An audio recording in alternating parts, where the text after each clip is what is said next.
So I wanted to build on Mama Paula's call to action for us, and the fact that this space is for us to build community, for us to figure out what else we need to know, because we can't depend on them to know or keep track of what LAPD is doing, because we know that the commissioners themselves don't know what's going on, don't know how LAPD is moving through our communities.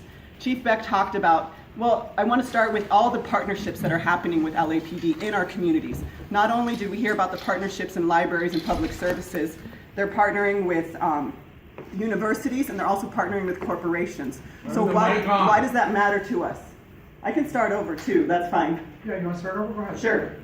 So I wanted to build on what Mama Paula was saying about looking at this as a call to action for us as community members.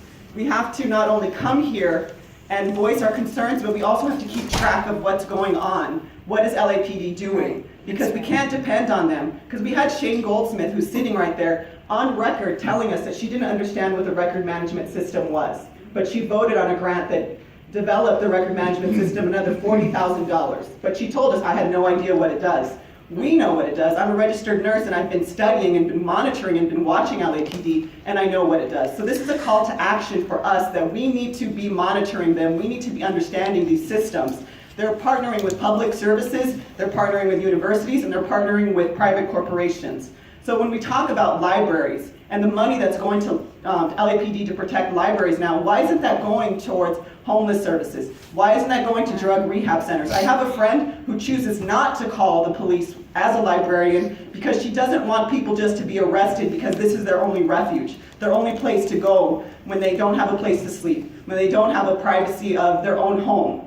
So let's think about that. That's how they're infiltrating our spaces again. So when we think about the universities that they're infiltrating, like Tiffany Guerra was saying, they partnered with UCLA to develop predictive policing. What is hotspot policing? How is that impacting our communities? How is it impacting Black and brown communities?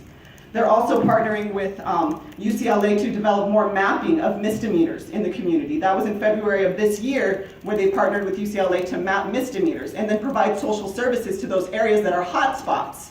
They're not talking about that. They probably don't even know it fucking exists because they don't know what's going on. So again, we need to be here, we need to be monitoring, we need to be doing the research, and we need to be throwing it in their faces that we know exactly what is going on. And then now they're partnering with corporations, Coban Technologies, to develop facial recognition on dash cams to be able to identify us, to be able to identify our movements. We need to be monitoring that. We need to be keeping track of that. They're also partnering with Axon.